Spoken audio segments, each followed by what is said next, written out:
Онколошките пациенти покрај борбата со болеста војуваат и со системот и скапите третмани. Ехо на срце 1500 денари, ехо на дојка 1000, ехо на абдомен 500 денари, крвна анализа 2000 денари. Ова се само дел од трошоците кои пациентите со канцер мораат да ги плаќаат од свој џеп при нивното лекување.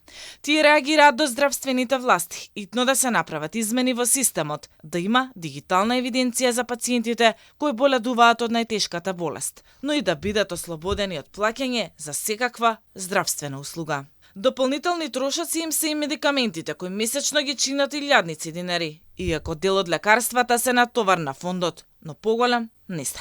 Болните од рак бараат наследното ревидирање на позитивната листа на лекови да има генерики и за онколошките пациенти.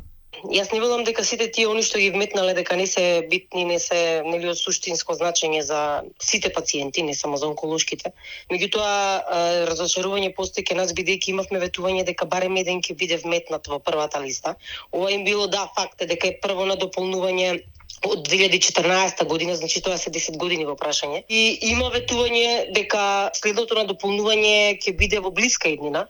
Меѓутоа таа блиска иднина на нас не ни дава надеж дека и во таа следно дополнување ќе има нешто за нас пациентите онколошките, бидејќи ние сметаме дека сме едни од оние пациенти кои што се баш од со најголема животозагрижувачка состојба. Инаку за околу 1 месец пациентите ќе можат да ги подигнат новите лекови кои се на позитивната листа. Станува збор за различни генерики, за крвни болести, болести на срце, лекови против висок притисок, антидепресиви, како и лекови за третирање деменција.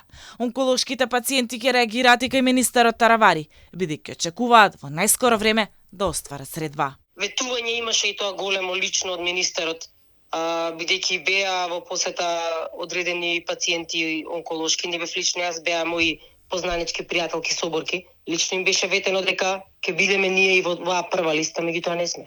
Од Министерството за здравство вела дека ова е само почеток на ревидирање на листата на лекови. Според планот за околу 6 месеци, листата повторно ќе биде проширена.